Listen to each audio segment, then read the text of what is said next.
tell you about this now. Deloitte's relationship with the Gupta-linked Nulane Investments has come to light in the Free State High Court.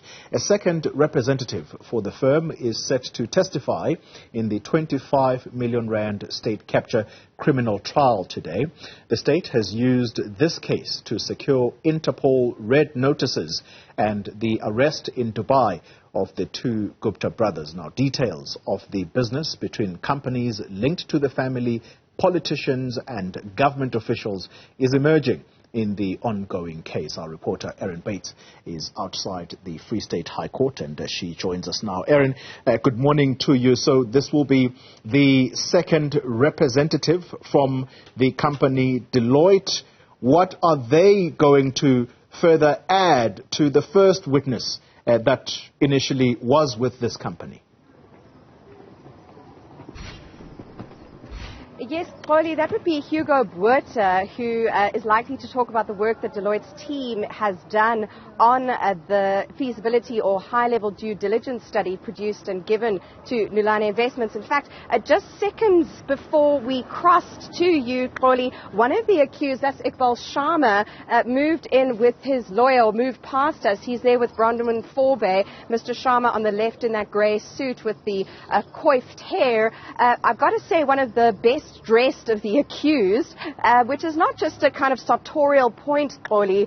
This is someone who is alleged to be a key player in the Gupta's network of hench people, henchmen and women in South Africa. Iqbal Sharma is here as a representative of Nulane Investments. He's personally charged and accused in this criminal trial, as is the company. And it was Nulane Investments that subcontracted to Deloitte in late 2011 from around October to get this report done and potential projects in the Free State government under the Mohuma Mobung banner.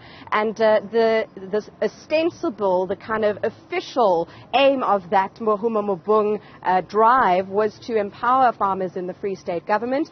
Nulane Investments paid Deloitte 1.5 million rand for a report. It made some changes. The extent of those changes has been the subject of debate in court, and then sold it onto the Free State government for almost 17 times that, 24.9 million rand. Sure, that's a lot of money. And talk to us, Erin, about the kinds of connections that the first witness who was attached to the company Deloitte had told the courts, even pointing at certain people who are among the accused as the point people that they would work through.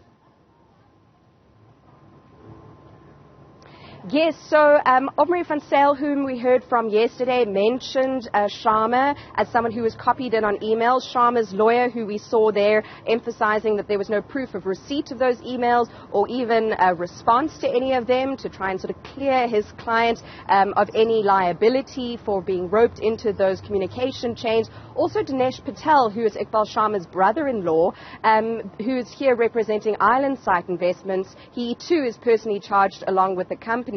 And it's alleged that these two men were involved in helping the Guptas rob, fleece, defraud the Free State government through this report.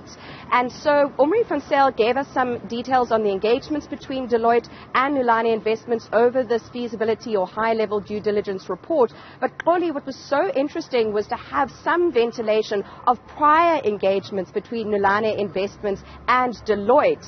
You know, the private sector players, the consulting firms, the giants of management consulting have often been sort of overlooked in the story of state capture, the narrative around state capture in South Africa. And Deloitte here, although van Zyl is no longer with Deloitte, coming to light as having had prior engagements with Nulane Investments, this over the appointment of a telecom CEO. And so it was interesting that van Zyl sort of kept his testimony to the Mohuma Mobung Estina Freda Dairy project subject until cross-examination, and then we learned of historical relationships between Deloitte and the Gupta-linked Nulane Investments, and to hear van Zyl use the first names of two accused, that would be Dinesh Patel and Iqbal Sharma, and hearing about people within Deloitte's offices who seem to have fairly established relationships with these alleged Gupta aides.